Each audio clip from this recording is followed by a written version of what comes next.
What is going on, you guys? Welcome to the Beantown Takes first episode of our podcast here. My name is Jesse Almeida, and I am a Boston sports fanatic.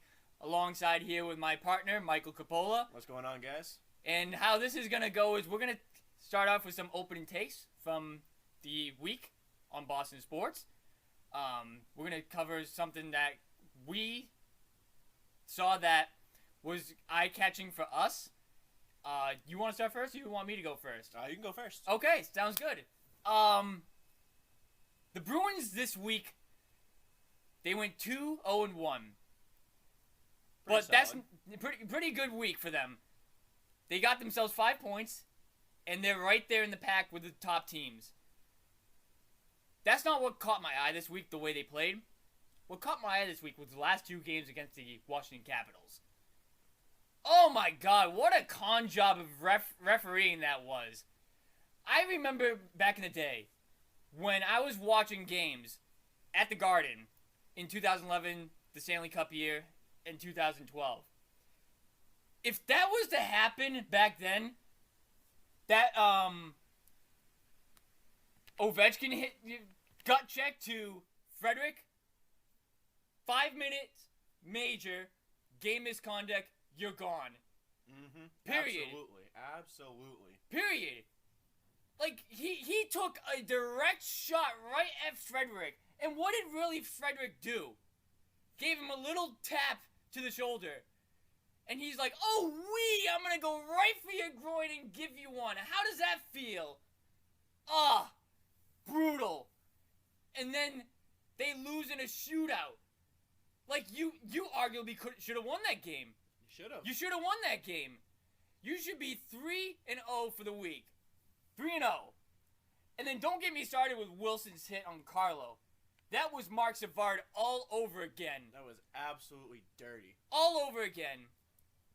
That should have been a charge. That should have been a game misconduct as well. And even Verona, behind him, cross-checking him while he's down on the ground, clearly hurt. Like, what are you doing? You absolute hack. You hack of a team. And you guys poked the bear Friday night. 5-1. Shove that one for you. That's my opening take. Absolutely terrible. Absolute terrible of a ref job in those 2 games. Yeah. What's your opening take? I'm gonna go with the Patriots. All right. I'm gonna go with Bill. So go ahead. Bill. This is a warning. You got 1 year. You got this one off season, and that's it. Like, there's no way that Patriots fans or the Crafts are gonna take another shoddy off season where you're just not you're not gonna get any big free agents. You're not gonna go spend the money. I'm sorry, Bill, but you have to spend money to bring people in. You lost Tom. You lost Gronk. Like, people see that that you lost them to Tampa Bay, and that they are having fun, and that they are winning. Freaking Tampa Bay. Tampa Bay of all places. Tampa freaking Bay. Losing organization. Now they're winners. But Walt Disney World of an organization. Yeah, but you lost them. And nobody wants to come here anymore because who's your quarterback now? Cam Newton. What star wide receiver is gonna? Stidham. Oh, Jarrett Stidham. Yeah. What wide receivers or tight end is gonna come here and go? Oh yeah, I'm gonna play with this quarterback. Before, when you had Tom Brady, people came here to play with Tom Brady. But now, nothing. You got nothing. And we're going to be ripping on Bill during this podcast here. Because if it was flipped the other way around, if the Patriots were the ones in the Super Bowl, just in the Super Bowl. I would take the playoffs. I would take a winning record with the Patriots. You guys would have been like, oh, Bill, the GOAT. Oh, the path is back. The dynasty has survived. Whee! Splat! No. 7-9. You're not even in the playoffs. No. And Brady's over here waving around at you. Look at me. I have 7 now. I have 7 rings. I have more than the Patriots. Look at me now. I can do it without the Bill Belichick way. And that's what it is. It's a grind over there when you have Bill Belichick running the team. And Brady, he just wanted it to be like normal and normal. fun. he wanted more say in personnel in the offense. That was it. That was it. But we'll go into more detail later. Absolutely. Alright. That's our opening take, and we're gonna start off with the Red Sox right after this. I'm not gonna lie, the Red Sox kind of surprised me this week. Yeah. They kind of surprised me this week. They played very well, but we'll get into that. We'll get into the players that caught our eye in spring training for the first week. But this is what I want to start off with, and I feel like this is the only right way to start off with the Red Sox this week, is we're going to talk about Jackie Bradley Jr. Jackie Bradley Jr. is gone. He's going to Milwaukee on a 2-year, $24 million deal. And I've seen a lot of people say that Jackie Bradley Jr. should still be on the Red Sox. And I'm sorry, everyone, but I think this was the right move for the Red Sox. I think this was the right move, not because of the production that he brought to the Red Sox, not because of his defense, not because of the type of person he is, but he hits, at best, $240. He's making $13 million this year with the Brewers. I just don't see paying somebody who hits, at best, $240, $13 million for the season. I just don't see that. I would have loved to have kept Jackie Bradley Jr., especially how weak the offense is now. Not the offense, the outfield, I should say. But for $13 million, that would have been a hit. That would have been a hit for Jackie Bradley Jr. There was sources out there that I saw this week on Twitter that the Red Sox did make an offer to Jackie Bradley Jr., but it was not anywhere near what the Brewers gave him. And I would have took Bradley back for maybe $8 million. Yeah.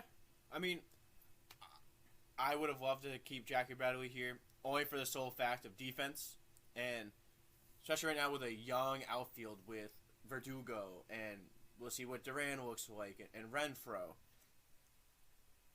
Where the way that when Jackie Bradley Jr. was in center field, the way that he made runners second guess running on you, the way that he helped out your right and left fielders, depending on, fly balls, he can make up room so they can play a little more towards the line. So now, losing that speed out there, they're going to play a little more in and towards the center field. So now you might see a little more balls, a blooper go down the baseline that would be a single is now a double, maybe a triple. Or a pop fly now could fall because they can't be over there because they don't have Jackie Bradley's legs out there. Make up the distance. The only real flashy guy you have in that outfield right now is Verdugo, maybe. Yeah. And I don't know much on Duran's defense yet, because yeah, it's tough to tell in spring ball. It's tough to tell in spring ball, but Superman was always in the building when he was in center field for the Red Sox.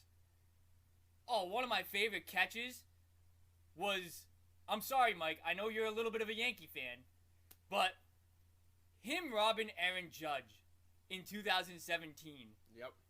That, oh my God, he flew to the triangle and got there quick.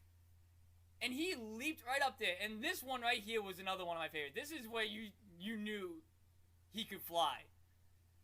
That lunging catch I think it was 2015, I want to say. It was against the White Sox. Oh my God, he was Air Jordan out there in center field. Unbelievable. I could arguably say that he was one of the best defensive players in Red Sox history. I would say maybe in MLB history. I mean, think about how many runs he saved, how many fly balls that you have seen that he's brought back into the stadium from robbing them, or these catches where it looks like he's gonna hit off the high wall and he just jumps up and taking it. You're not getting a double. And it got to the point where he made so many great plays where you're just like, well, that's him. Yeah, it is a custom to us now, and he is still a perennial Gold Glover. I don't care about his bat. Like, I know he's like, when he came up to bat, it was most likely going to be an out. Or a home run. I'll even give him this. Or a home run. Yeah, but when you needed him, when it was a big moment, he did come up in the clutch for you. Oh my God, he had the clutch gene when it came to the plate. The Red Sox do not win the 2018 World Series without Jackie Bradley Jr. No. Because of how many clutch hits he got in that postseason. Just forget about the regular season for a second. In the postseason, he comes clutch. He's kind of Sandoval in a way. Not like... I'm not saying like... hold on. I'm not saying like the... I'm just saying like the type of player. He was good. He was subpar in the regular season, like at the dish. But in the postseason, he comes up in the biggest moment. Yes. That's what I'm saying by that. Okay. Yeah, I know you got a little bit crazy there for a second. You're like, what are you thinking? But I would rather have JBJ come up to the dish with 2 outs and a runner on second down 1 than JBJ come up to lead off an inning. Yeah.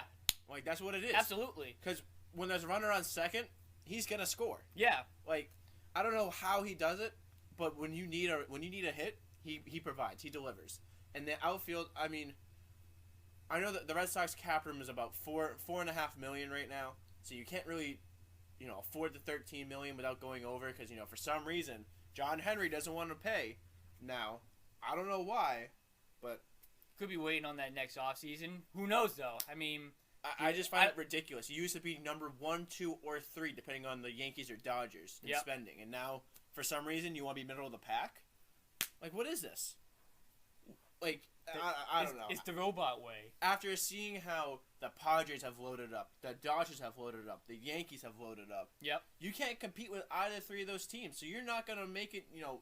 Past the ALCS. Never mind the World Series. Yeah, right. So what's the point if you're not going to contend for a World Series? Blow it all up. Get everybody lose all the contracts. Trade Chris Sale. Trade your big contracts and just rebuild from nothing. If that's what your goal is. Absolutely. It makes no sense. Yep. No sense. No sense at all. No sense at all. And it's just like Chaim Bloom's getting all of these utility players, and it's just like, is that your way of kind of splitting the infield with the outfield, getting these mediocre utility players? I'm surprised the Yankees got Derek Dietrich. I figured that would have been a Chaim Bloom kind of guy, guy who can play multiple positions and hit. Yep. It seems like a lefty perfect bat. player. Lefty bat too. You just lose Jackie Bradley Jr. That's something you could have seen them doing. Well, I did hear something that the reason why they might have moved on from Jackie Bradley Jr. is that Duran might be ready to go. Yep. He might be ready and we're gonna go right into Jarren Duran. And he's a lefty bat. He's a lefty. He I love that kid. Catches righty in the outfield, but bats lefty. So if you had Verdugo, Jackie Bradley Jr., and Duran, that is 3 lefty outfielding bats to carry. How has Duran been doing this season? Can you find that right now for me? I will look that up for you. Absolutely. But let's see. Duran is batting. Let's see. He's batting .417, on base of .462. Wow. He's got 4 strikeouts and a walk. Let's see. 2 home runs. I'm seeing 2 home runs, 2 doubles, 5 hits, 3 RBIs. So the majority of his hits have been extra base hits. Yeah, he's been producing.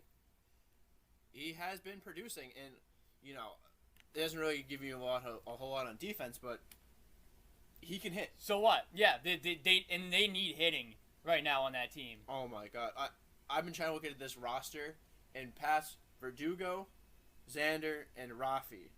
I'm looking at it and I'm saying, where's your production? Somebody's got to step up. I mean, I know. And there's been 3 guys that has stepped up from our eye so far. Yep. And there's a guy that I'm looking at right now that I didn't even put on this list. Bobby Dahlbeck. Yeah, I say Bobby Dahlbeck. The kid is showing up, but he plays third base. Yep. Where are you gonna put him? You can put him at first base. Now where's Chavis going? Chavis is gonna have to be a platoon guy. He's gonna, unless you want to use Chavis in the outfield maybe for a little bit, because we have seen some stints of him in the outfield. Maybe. I know they have him listed as second base, so I guess he could play second too. But I don't know if he has the speed or if he really has the ability to cover the hole on either side, up the middle or behind first. So we'll have to see what his speed looks like there. But Chavis has been looking decent so far as well. He had that walk-off home run the other day. Yeah, and he's got 2 homers. He's got 2 homers, so I'll give him that. But I mean, he's hitting 375? I'm seeing there. Yes, sir. Okay, so that's what I want to see from Chavis as well. I want to see the consistency because last year the consistency just wasn't there. But I mean, we also got to look at someone like I don't even know this guy, Enrique Hernandez, who's hitting 5. Yeah. Kike. Oh, that is Kike. Do you love me? Oh, I didn't know that's how you spell it. I didn't know that's how they put Kike. Well, they announced it. They call him Kike. But his name is Enrique, yes. Okay, so that makes more sense. I was going to say, I don't know who this guy is. But now, okay, so now you have Kike Hernandez. So Chavis can't even play second base. So what are you going to do? Put him at DH? You have JD Martinez. What's the point of having a $20 million bat sit on the bench? Yeah, I mean... It seems like... It's just been bad. I mean, it got you one championship. I will always take the one championship. And then kind of a little bit of a bridge gap in between. Because then it shows that you're in it, not so much for the long haul, but you're in it within like a span of 3 to 5 years every time. Yep. And that 2018 season was very special with the Red Sox. That was an unbelievable season. That is the best season in Red Sox history. Absolutely. So that's our Red Sox take for the week. When we come back, we are going to be talking Bruins and the week that we had there, the crazy week from the Bruins. We'll be back right after this. So the Bruins, kind of a grind fest this week. Yeah. But they did pretty okay. 2-0-1. I'll take it. I'll take 5 points. And have to face a hack job of the Capitals, who I've lost a lot of respect for now as a team. I used to be subpar with them, but now I kind of lost respect for them after this week. Yeah. Especially the fact that the way Ovechkin took that groin shot on Frederick. Frederick's a rookie. He was just drafted last year. I mean, what do you do? You're supposed to be the veteran. You're supposed to be the guy that these hockey players looked up to. And you're acting like that?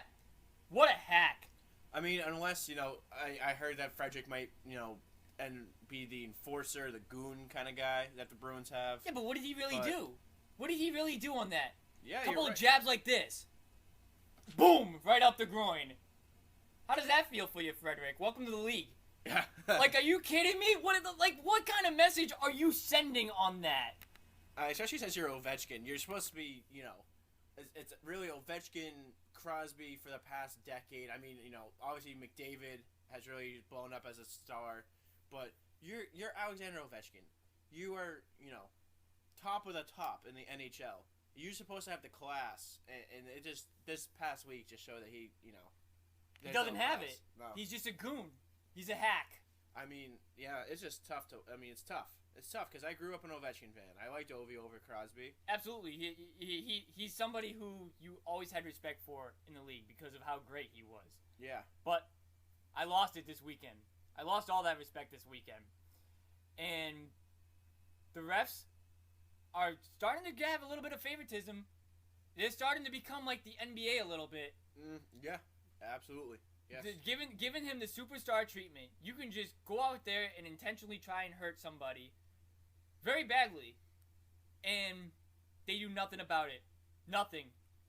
You get a 2-minute minor for, I forget what the call was, but it was something ridiculous. And Frederick got called for roughing. Like, I guess I understand him getting called for roughing for trying to get in his head, but he didn't do too much. No. He didn't do too much at all. That could have been a 5-on-4 power play, and then going into overtime, it would have been a 4-on-3 power play. But, hey, who knows? I mean, and then he gets $5,000 fine. No suspension for that. Clear as day. He was going for his groin. He was going to take a shot right at him, and it was intentional. And I'm surprised that nobody got... Did somebody get in his face? I think somebody got in his face that game. I forget. Oh, it was Bergeron. Yeah. Bergeron was the one who came over to him. All right, listen, you need to cut it out. You guys need to cut the crap. Yeah, and that's what I like to see from your new captain.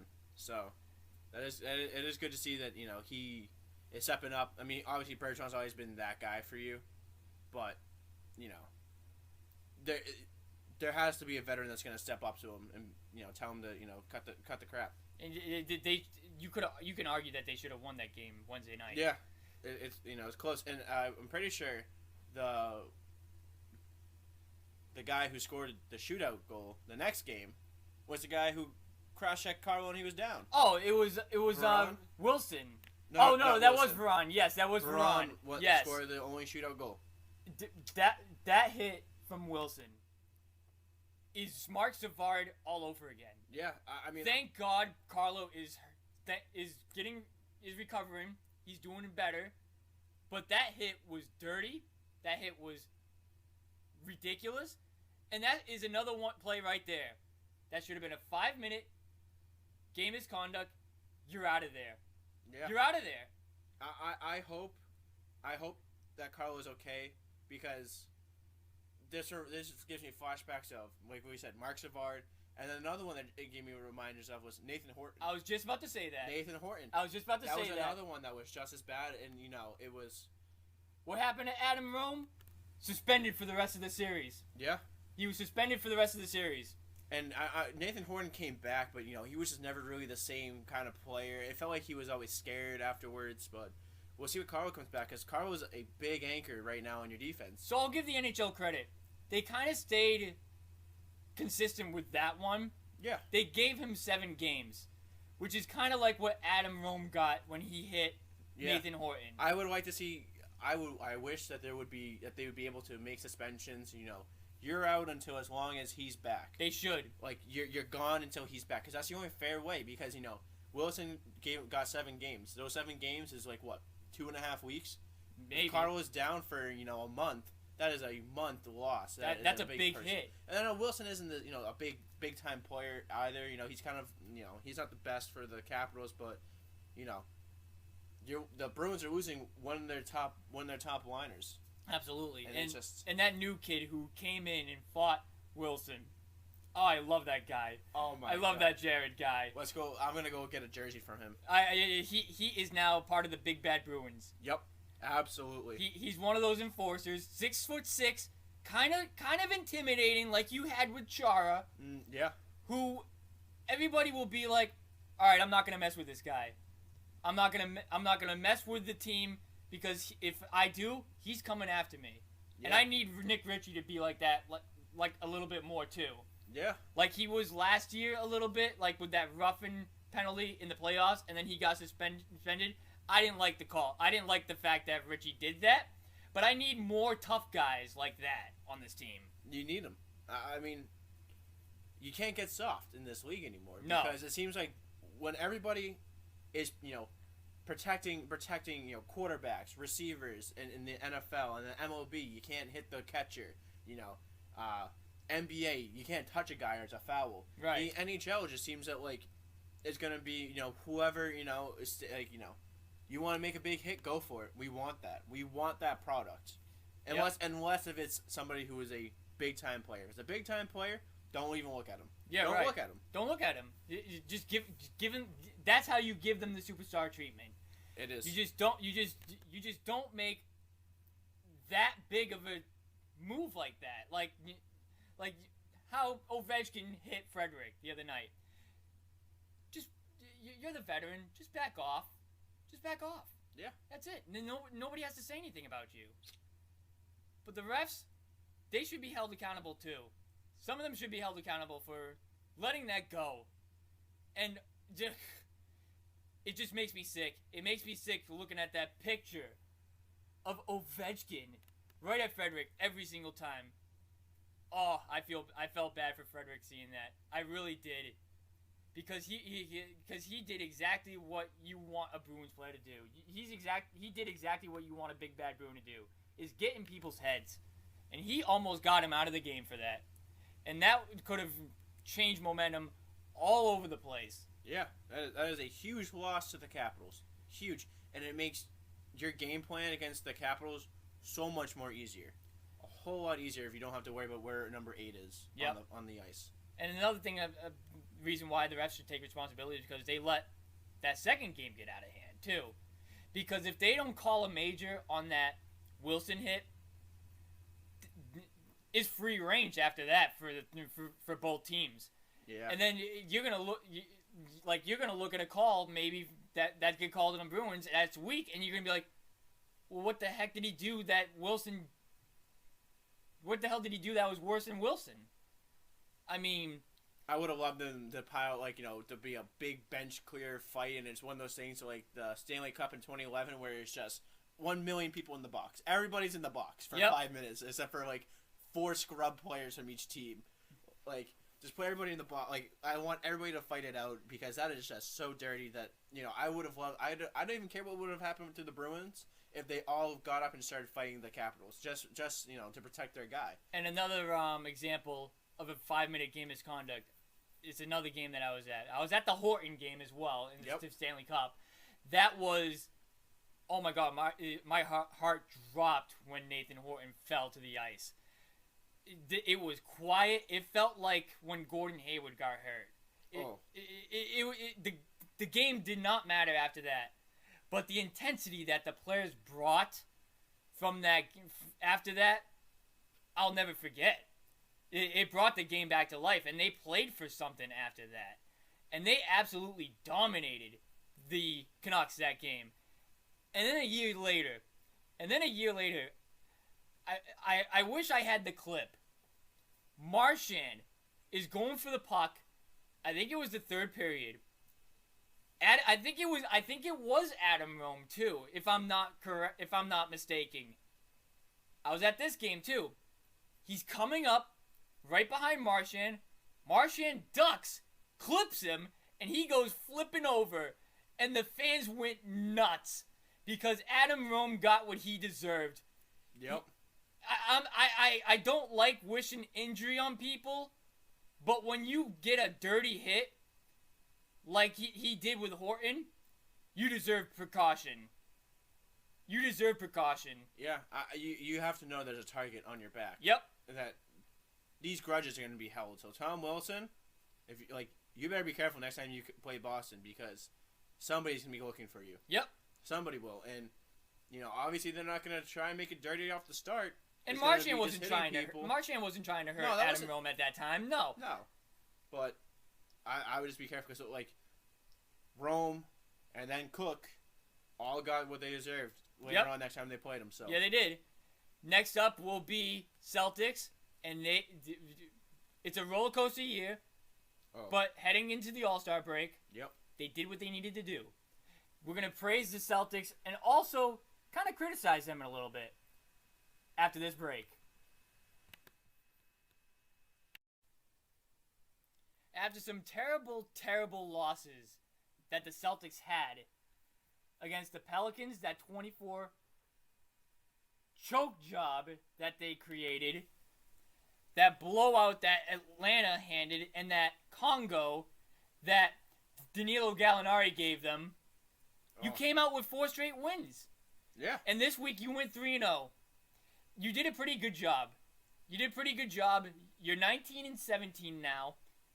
They're 4th in the Eastern Conference, right? I do believe so, yes. So, you're back in the middle of the pack. I mean, you've been in the middle of the pack, but there was that stint where you were out of the playoffs for a second.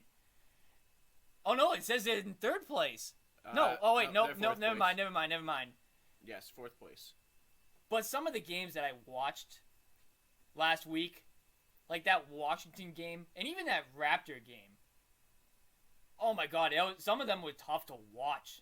They are. They don't have any veterans that are going to help you grind out wins. Like you said, that 24-point choke job they had against the Pelicans, that is where not having Isaiah Thomas, not having Jay Crowder, not even having Gordon Hayward, that hurt. Like, the first 2 guys, IT and Jay Crowder, they help you, they have the veteran presence to help you know when you're about to lose a game, and will step up, rally the troops, and help you not blow a lead.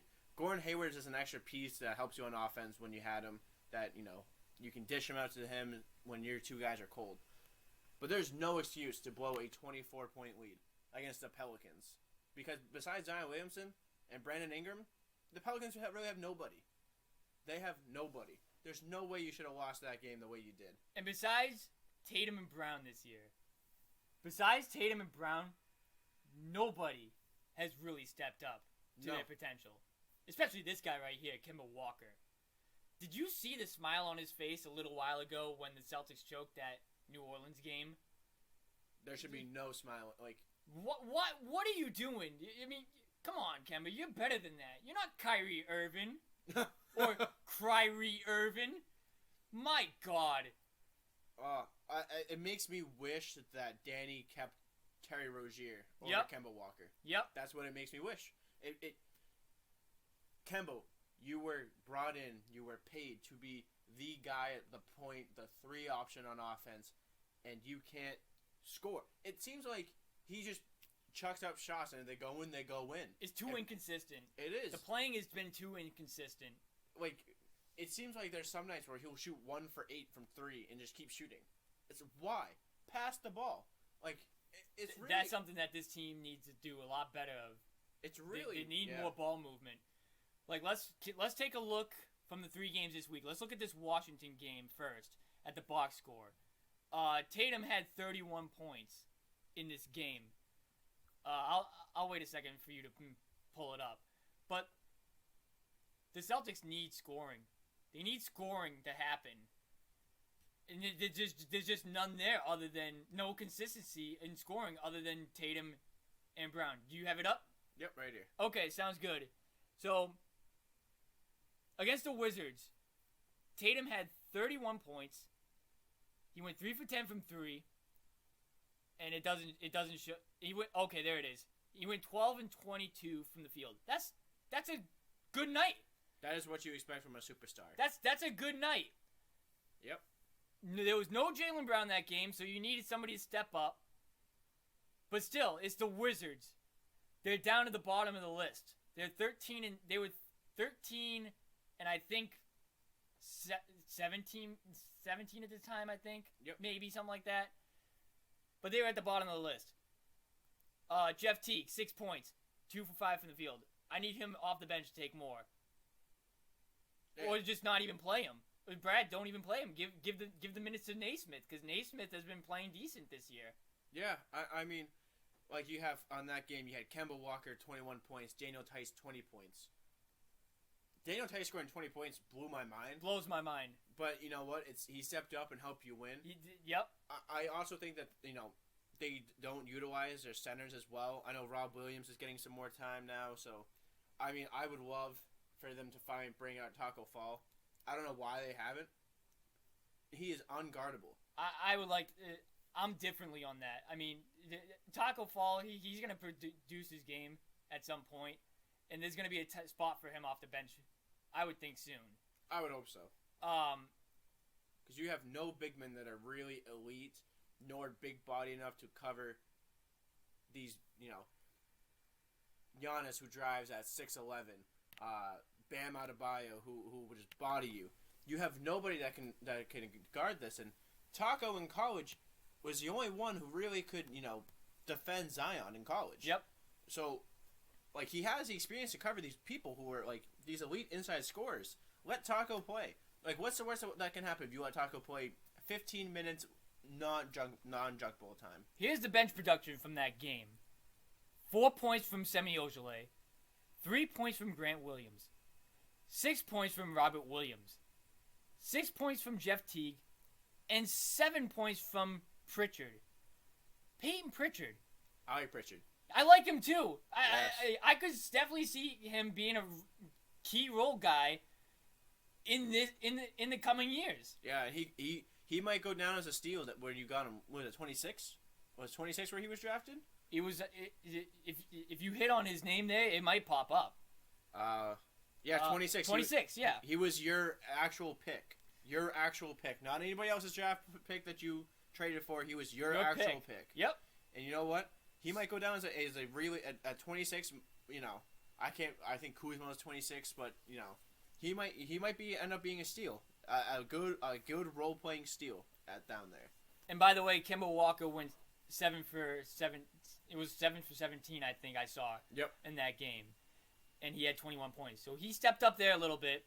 I would have loved to have seen him make like 1 or 2 more shots, but Yeah. that's maybe that could be asking for a little too much right now.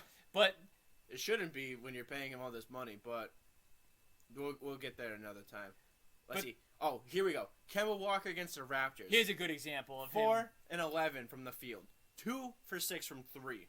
15 points. 15 points. 15 points. In 34 minutes. Tatum, 27. Brown, 21. Grant Williams, 17.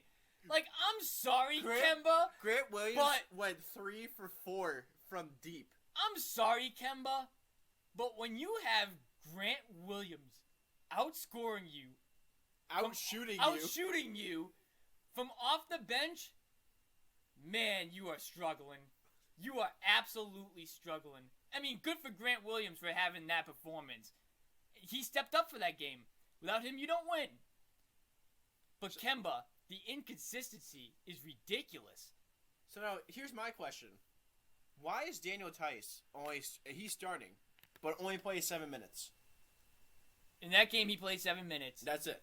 Well, I'm going to tell you why.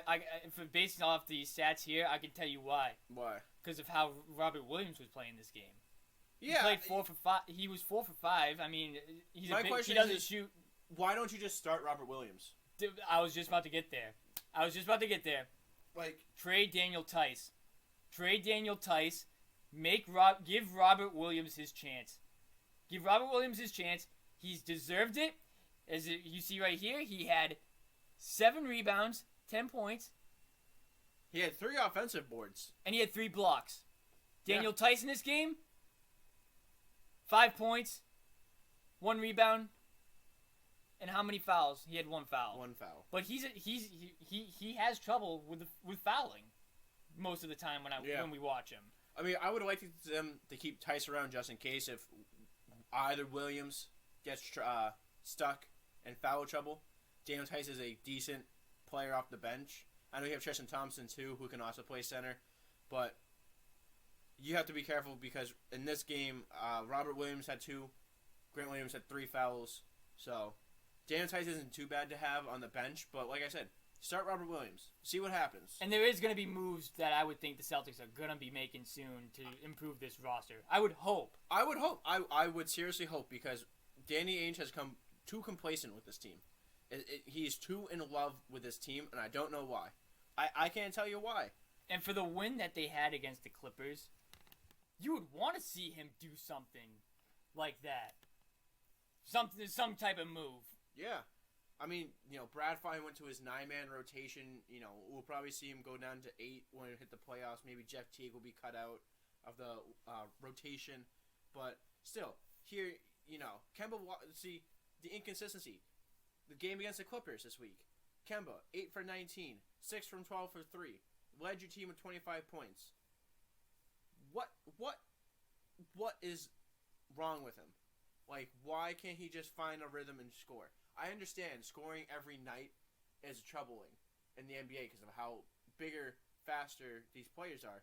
But can't you just average 20? Like, I know he's averaging 20 on the season, but it seems like some nights it's 25, 30. Other nights it's 8 points, 10 points. So it averages out to 20 points, so he looks like he's having a good year. But it's not consistent 20 points. And I'm going to add on with the Daniel Tice thing we were talking about earlier. Yep.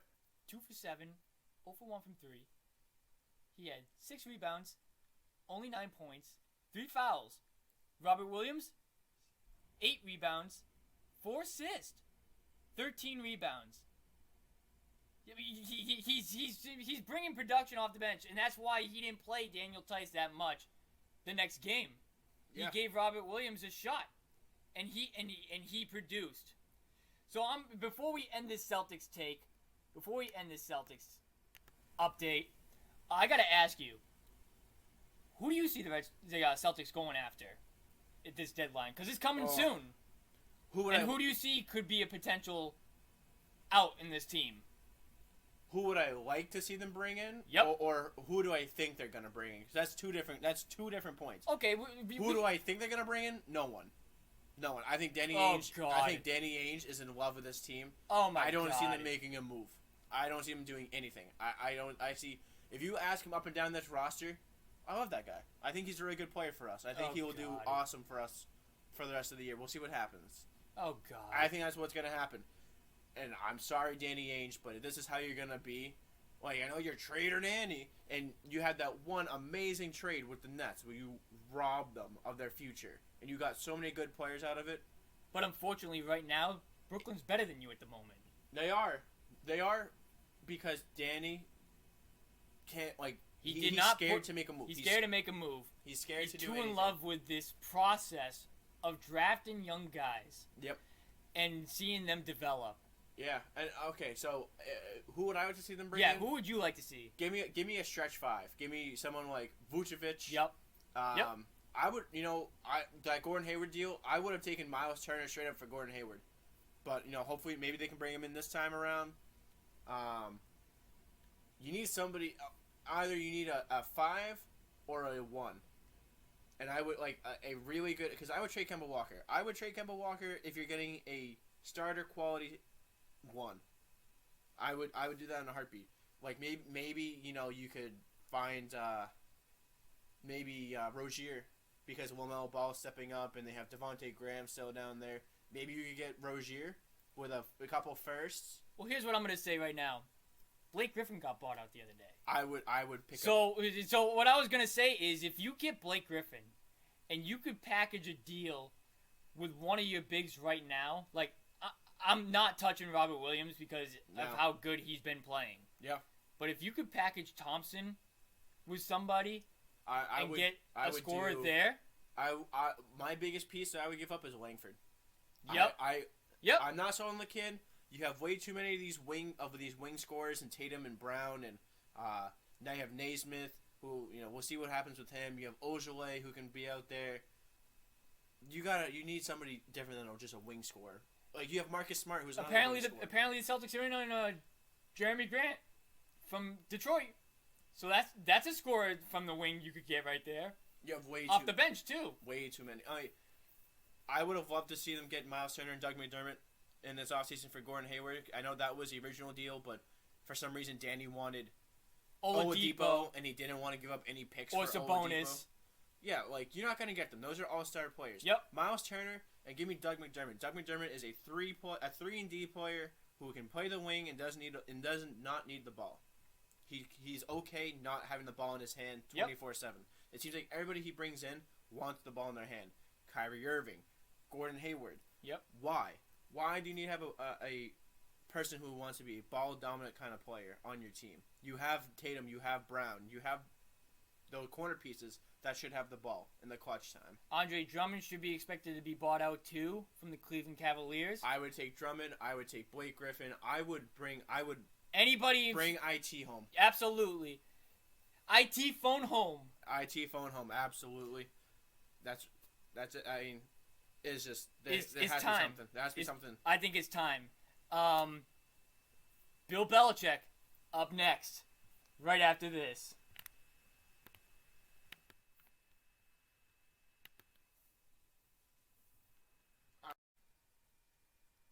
All right, so Bill. It's time to talk about Bill. It's time to rip on Bill. He's done a terrible job so far. Yeah. In my opinion. Yeah. I don't know what he's going to do this offseason, but he better pull a rabbit out of a hat. That's all I can say. You know him. He's going to draft that defensive lineman in the first round. Oh, God. He's going to draft that defensive lineman in the first round and not get any needs that he really needs for that offense. You know that's what he's going to do. It was different back in the, early 2010s, where he could draft, his philosophy was always draft the best athlete available. Yep. Always draft the best prospect. That was always his thing. You can't do that anymore. You do not have that luxury. That is a Tom Brady effect when he left. You can't get complacent.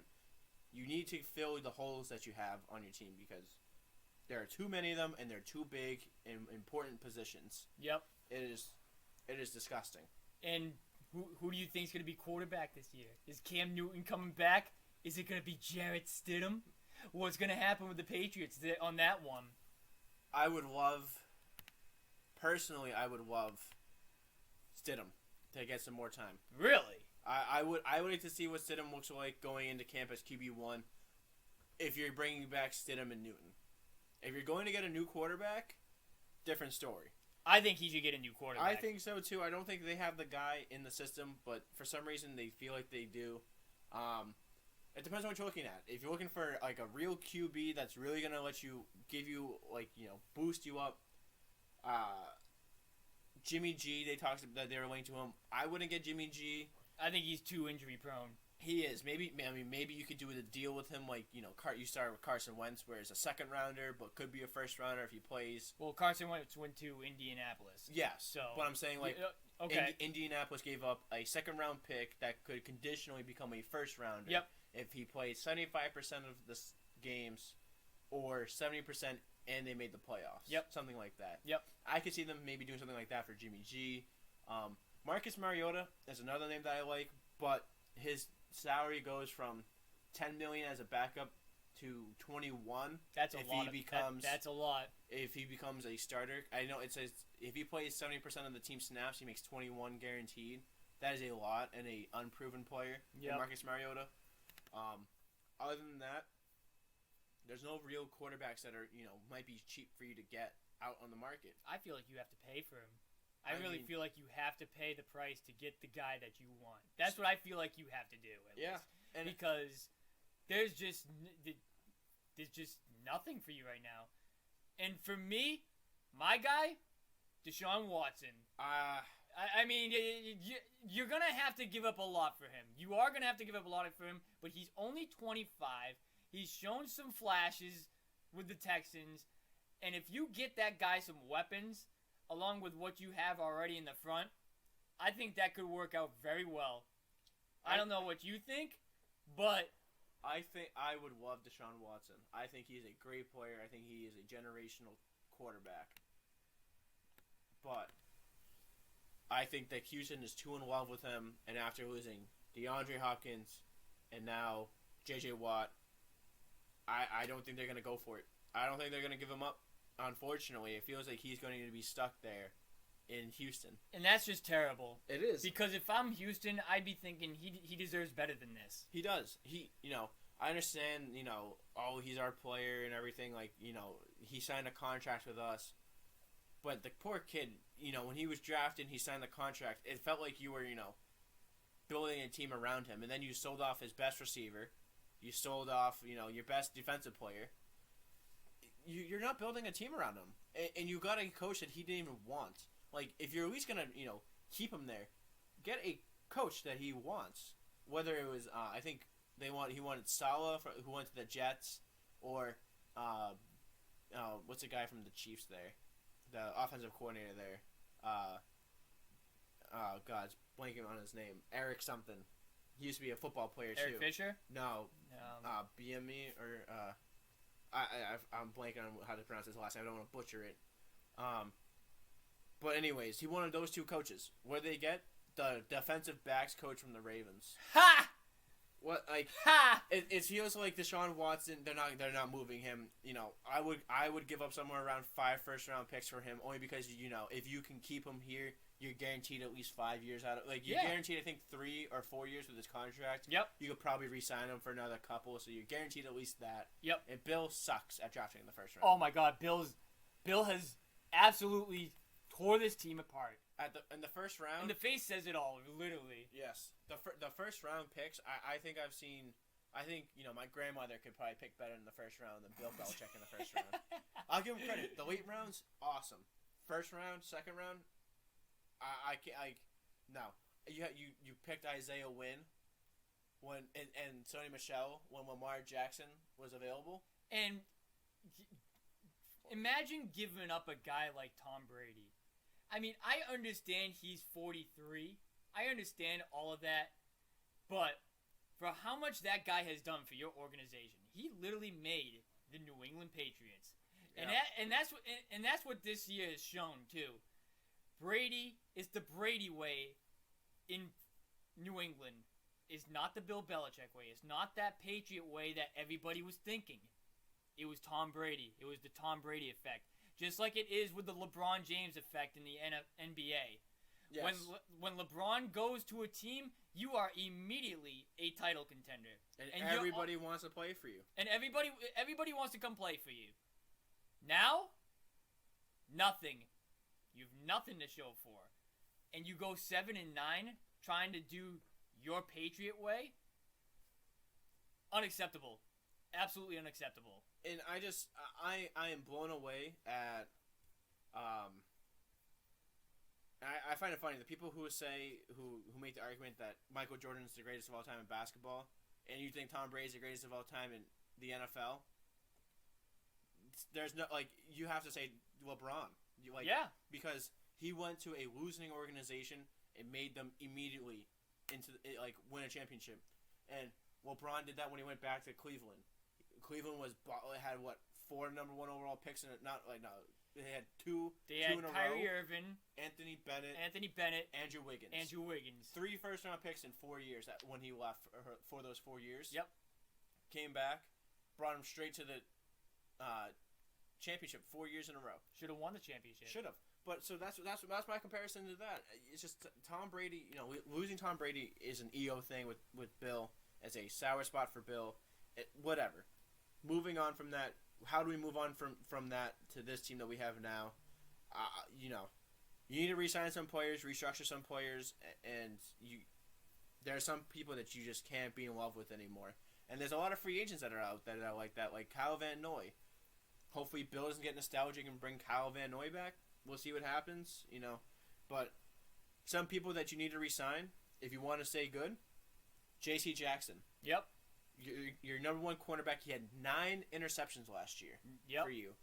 That's an upside. Yeah, and he's young. Yep. You have found your core at cornerbacks with Jonathan Jones and J.C. Jackson. You need to restructure Gilmore or trade him because Gilmore's too big of a hit. Yep. In my opinion. Yep. If you can bring back your offensive line and Tooney and David Andrews, you can get almost any quarterback that is a decent quarterback, and you can win. Alex Smith. If you can bring back Andrews and Joe Tooney, and Alex Smith has a straight offensive line. I would love to see an Alex Smith come back. I think Alex Smith could be a real quarterback, and that's a quarterback you could probably pay for cheap money. I forgot he got released too the other day. He did, yes. And you could probably get him for cheap money. You probably could. And so then that would be a great story there. Yes, and then all you have to do is find maybe 1 or 2 receivers and a decent tight end. Yep. And you're in business. You're back in the playoffs in that. In my opinion. So, I wrote an article on this, and ever since then, Alex Smith did become available since then. So I would have changed a little bit of it. I would have gotten for ideal offseason, give me Alex Smith, give me any number 1 wide receiver that's out there, whether it's Kenny Golladay, Allen Robinson, Chris Godwin, any of those guys are free. I'd pick one of them. Yep. I would trade up and get Kyle Pitts. The tight end from Florida. Absolutely. I think he is probably the best.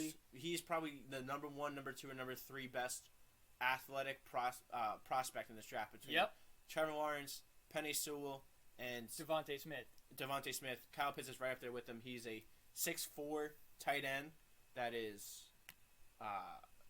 he runs a 4.6 40-yard dash. The guy is really a big wide receiver. He's the size of Julio Jones and runs just as fast as him. But he plays tight end. He can block for you. Get him, trade up, go get him. There's your tight end position covered. And then, depending on what happens with the Bucs in this offseason and who they franchise tag, you could get Chris Godwin, and you could possibly steal Levante David. Yep. Linebacker. Fix your linebacking core. Yep. But you have to trade some people or cut some people. Like Marcus Cannon.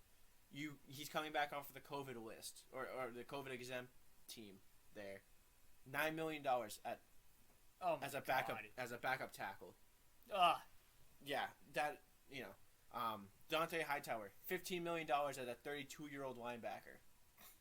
You need obviously linebacking is a problem, and Dante Hightower is a good linebacker. Don't get me wrong, he's good. He's not worth $15 million. No. I would restructure. I would have him restructure. Yep. Or trade him. Yep. You know what? I was saying this. What would you, if you were given this option, to get Russell Wilson for Stephon Gilmore, without Dante a question, Hightower, 2 first-round picks. Without a question. I'm sorry, but see you later to Stephon Gilmore and Dante Hightower. Yes, Yeah, Devontae Smith. Yeah, we wish they had Devontae Smith on this team. That's another guy who they could possibly try and get as well. I mean, they could, but he seems like it'd be hard to do. Yeah, you'd have to really give up a lot. You'd have to give up a lot to get that because that's another receiver who could be the real deal. Yeah, I mean, honestly, so what I was saying, like I said, with the quarterback situation, bringing Alex Smith, Jerry Stidham is still under contract, so he's still in the system. If you could trade him and get Kyle Pitts, 3rd round, 4th round, I would go get Kyle Trask from Florida as well. Yep. I think that they had really good connection. That'd be a good backup plan. Yeah, they had a really good connection down there. And, if Kyle Trask can beat out Jared Stidham and Alex Smith goes down and Trask is your backup, if he has Pitts out there as his receiver or as a tight end that he can throw to check down and get out of a situation, he already has the connection. What's the worst thing that could happen? Exactly. I mean, there's just a lot that Bill has to address with everything on this team. There's a lot of holes to fill. And, I mean, like I said, you need to make a decision on a cornerback. Are you going to stick with Stephon Gilmore or get J.C. Jackson? I don't think you can afford both of them and afford somebody on offense. Like, it's one or the other. Whether it's, you want to take away from your offensive line, if you want to take away from getting a wide receiver, it's going to be tough. There's a lot of big decisions for Bill. And the time is ticking. Yes. The time is ticking because, in my opinion, if Bill doesn't at least make the playoffs anytime soon, this could tarnish his image in the league. Yeah. And it's just like, it will show that if he doesn't make the playoffs, in let's say 2 years, is that a fair assessment, or what do you think? Are you starting the clock as last year was year 1? Yep. And so he has this year to make the playoffs? Yeah. I mean, I would take if he, obviously if you get to 10-6 and you don't make the playoffs, there's nothing you can do about that. Nothing you can do about that. Like the Dolphins this year were 10-6 and didn't make the playoffs. Yep. So that is still a good year. That is a damn good year. You can't, 9-7 you could still kind of criticize. Yes, exactly. But it's not if you get double-digit wins, there's nothing really you can do about that. I mean, it's better than what Brady gave you his last year here. I'm pretty sure they were 9-7 last year. Or no, that was a couple years ago. A couple years ago, I think. Yes, but actually no, were they like 12 and something? Yes, no, sorry. Yes, no, I was wrong on that one. They were they were the 3rd seed. Yep. And they faced the Titans. Yeah, they faced the Titans. There was another seed. There was another time where they were not that great looking. And that's how good Brady is too. Yeah. He brings a team with 0 weapons. He had some weapons. Bill got rid of them, and he still brought them into the playoffs. Yeah. And then he goes to the Mickey Mouse organization down in Tampa Bay, freaking Tampa Bay, where I don't even think they care about football that much down there. I think they're more of like a hockey town because they have the Lightning. They are a hockey town, but I do know that they are big on football when Tom Brady's there. When Tom Brady got there. Well, that's my point. They weren't big on football until Tom Brady got there. No. Yeah. So he goes down there, and his first season, he wins a Super Bowl, and he's waving it right at Bill Belichick. Yeah. Look at me now, Bill. I don't need you at all. Yeah. You may have held me out over in New England, but I'm still the man. I'm still the dude. I'm still that dude at 43 years old. Yeah, and I'm looking forward to seeing him come back next year and see what happens. Well, especially, hopefully we'll have fans in the stands. Oh, we will be there. Absolutely. We will be there. I hope that that we have the opportunity to have a packed house or even 50% when Brady comes back, because I would love to see what happens. I want to see if everyone's going to be decked out in Bucs uniforms or Pats uniforms. I want to know. Well, Pats uniforms that are not Tom Brady. So what would you wear? Actually, we'll get to that on our wrap-up. We're going to have a little bit of fun on our wrap-up right after this. So a big week in Boston sports. It was a big week. It was a very big week. JBJ, we thank you for all you've done for the city of Boston. We wish you and your family the best of luck out there in Milwaukee. Absolutely. It's a great town out there. We would love to have you on our podcast at some point to talk about your heroic season in 2018 for the postseason, and just have a little bit of a chat. Yeah. That'd be something that would be very cool to have. Bruins. What are your thoughts on the Bruins for the future or whatever? I think they're in a good spot where they're definitely going to make a playoff push this year. I mean, depending on what the playoff format looks like, they're number 3 in the division right now. They haven't played 2 games. They played 2 games less than the Capitals, who are ahead of them by 1 point. So they squeak out 1 point in that, then they're tied with them for second. Yep. Please put a target on Tom Wilson's back for the rest of the year. I hope that's league-wide as well. League-wide, yeah. But I would love for I'd love a groin shot for Ovechkin too, but nobody will do that because No, I would like to see a couple more hard-fought wins, a couple more that they can grind out, and I love to see the offense come alive some more.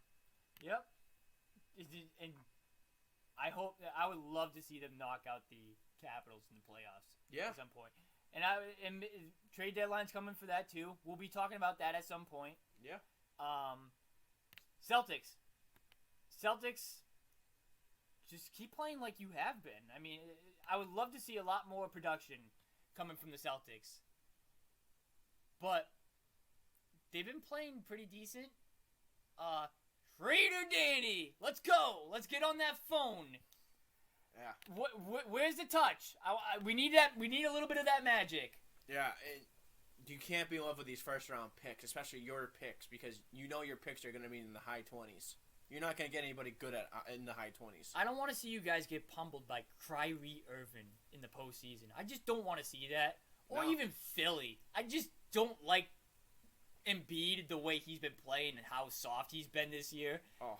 If I have to watch them in the postseason after knocking off the Celtics, Does you after how long that you've been the big brother to them for? Like what? You've been big brother to them for the past. You've been daddy to them. For the past 10 years. You've been their father. Yeah, I mean, they're your son. You've been able to take care of business, but it's just, I don't know. It's just you need to do something. There's a piece or two missing, and it seems like the players they can't get it done. They can't get it done when they need to, and they can't close out games. So you need to get somebody. Bring in a veteran with championship experience. Somebody needs to come in and help his team. And Bill Belichick, the man himself, the GOAT. Oh, okay. All right. So now I have a couple questions for you. Okay. Let's hear it. All right. Number 1. What jersey are you going to be rocking next year at the Bucks Patriots game? So I made a promise to myself at the beginning of the year that if the Buccaneers won the Super Bowl their very first year, I'd be going to Gillette Stadium in a Tom Brady Buccaneer uniform. Okay. So that's coming. So I don't know when I'm going to be ordering it. Probably soon, if I had to guess. But I will be wearing a Buccaneer uniform in Gillette Stadium. Okay, question 2. Probably going to get some beer cans thrown at me. But yeah, right. They're probably full beer cans. Everyone will be loving the jersey. I'm willing to take it, though, because that's the type of treatment Bill Belichick deserves right now. Yep. Number 2. Who would you like to see be the quarterback of the Pats, and who do you think will be the quarterback week 1 of the Pats? Who would I love? I would love Deshaun Watson or Russell Wilson. If that's my dream quarterback for right now. Okay. Who do I think they're gonna get? Yeah, here's a hot take alert. Who is the week 1 starter for the Pats? Cam Newton. I think he's going to go Cam Newton. I've never seen Bill Belichick whiz at a guy so much like Cam Newton last year. Oh, no. Like, after every game, he would praise him. Even if he played bad, he's like, he's a tough player or whatever. Like, what? Okay. It's just... All right. I don't want to see that, but knowing Bill, knowing this guy... This meme guy right here, he's going to bring back that weird hairdo guy. He's just going to do it. Oh, okay, so now here's my last question for you. All right. How hot does Bill Belichick's seat become if they go 8-8 or a losing record? Very hot. Very hot? Very hot, yep. You think the Crafts are willing to fire him? I don't know if I'm willing to go that far, but I'm willing to go that they might part ways. They might part ways and be like, Bill, it's time for us to go a different direction. and then maybe I don't know who the next guy they would bring in, but if he doesn't do anything, oh yeah, he's on the hot seat for sure. Okay, those are my 3 Patriot questions on the wrap-up that I had for you. I want to get some hot takes from you so that way we can hold you to it. Make sure you clip that, guys. We want to make sure we have that Cam Newton Week 1 starter. So now I'm going to go back to the Red Sox. Yeah, let's go. Let's wrap it up with the Sox. You're a Yankee fan, so yes, sir. I mean, I can't even, I cringe every time I say that. Hey, man, I can be critical and a fan of the Boston Red Sox and still be a diehard Yankees fan. I will make sure that I will hold everything as a Boston sports fan. We'll put them number 2 behind the Yankees. But all right, when a push comes to shove, Yankees go number 1. But I will make sure that all my takes are for the best in Boston sports. Obviously, I'm not going to say trade Xander Bogaerts. I would hate you if you did that. But, I'd be like, right in the back of the head. But last year, when Mookie Betts was on the trading market, I gave you a very good deal for both teams. You did. It was Mookie you want to share that? Let's share this. It was Mookie Betts goes to the Yankees for half of Giancarlo Stanton, but the Yankees would cover half his contract. Adam Ottavino, who you still got, and Zach Britton, 2 really good relief pitchers. And a good power bat that can play DH and outfield for you at half the price. Yep. For Mookie Betts. Yes. Which would obviously would stink for having him in the Bronx, but it was a fair deal for both teams. Well, I feel like you guys would have probably had to take in the David Price contract too. The Fortnite player. So mentally soft of a player, but yeah, but Red Sox. I mean, for this week. A lot of good names coming up. Duran, I would love to see him. Maybe they're playing 9 innings today. This is the first time they're playing 9 innings. Very true. Very true. I'd like to see Duran see what he does. They're up 4-0 right now as we speak. They're down. Never mind. They're losing 4-0. Scratch that. But yeah, no, I would like to see what Duran can do. Maybe he cracks a big league roster off the start. Or maybe he's still in AA, AAA, 1 month in, and then he comes up. We'll see what happens. Starting pitching needs to step up, too. Yeah, I have not liked what I've seen from Garrett Richards so far. I mean, that's a tough one without Chris Sale. I mean, I'm surprised that Rodriguez came back. I think he's gonna do good. After COVID. I think he's gonna be good. With his heart problem, but I'm glad he's back. Erod, then you have Garrett Richards. Evaldi starting pitching, ? Yep. And then Martin Perez. I'm telling you, they're gonna have an underrated starting pitching staff possibly, and maybe if Chris Sale comes back, what are you giving me that face for? I'm sorry. What do you think the Red Sox are gonna finish at? I mean, hot take right here. I'm gonna throw it right at him now too. Where do you want to give you an actual numerical record, or do you just want to know where in the AL East? Where in the AL East? I put him 4. Oh my god. Oh my god. Oh my god. 1 and 2 are the Rays. It's the Blue Jays and the Yankees. That's okay, 1 and 2. Right. It's hard for me to tell which one is going to be up or down just because of. Okay, so it's 3 or 4, give or take. 3. 3. I'm sorry, number 3 is going to be the Rays. I don't think so. I think they're returning a lot of their offense. Obviously, they lost Charlie Morton and Blake Snell, but they still have Glasnow. They still have Yarborough. They still have a really good bullpen. They still have the number 1 bullpen in the MLB. They can still do that opener gimmick stuff that they do. Depending on what their 3 or 4 rotation player looks like from their pitching staff, it's going to look like the same team that you saw last year. I mean, if we see the production that we've seen so far from the Red Sox, like on the offensive end, I really think it could be a different year.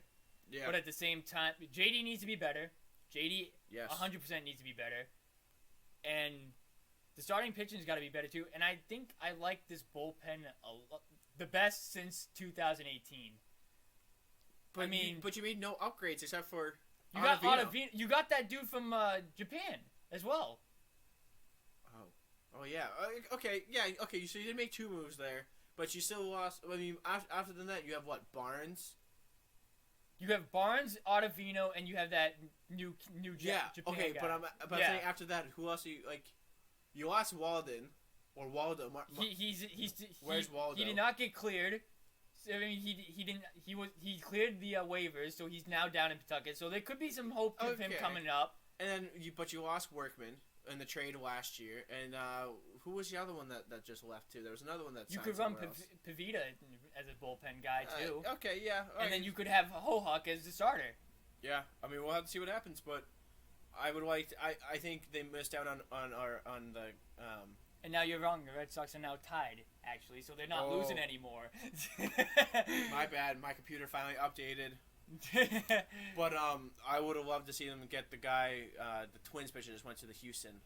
What's his name? Jake. Odorizzi. Yeah. Odorizzi. I would have loved to see them to pick him up. I think he would have been awesome as your ace off the start, moving him to number 2 when Sale comes back. And that would also help lighten the load off of Sale when he comes back, because if you're asking him to be your number 1 ace, pitch you 7-8 innings a game coming off of Tommy John. Yep. Depending on how he comes back, because some pitchers come back the same or better. Half the time they come back worse. So it's gonna be hard to see what he comes back and see what his stuff looks like. So moral of the story today: Trader Danny, do something. Bill, please do something. Bill, do something. Do something when the offseason hits. Don't be Bill. complacent. Don't be an embarrassment. Yeah, Don Sweeney, you got to do something too. You got to get another piece. Get a defense. Yep. And don't sign Tuukka Rask to a long-term extension. And Red Sox, please don't suck this year. Chaim Bloom, you still suck. That's it. You're still a robot. Yeah. Thank you guys for watching our first podcast.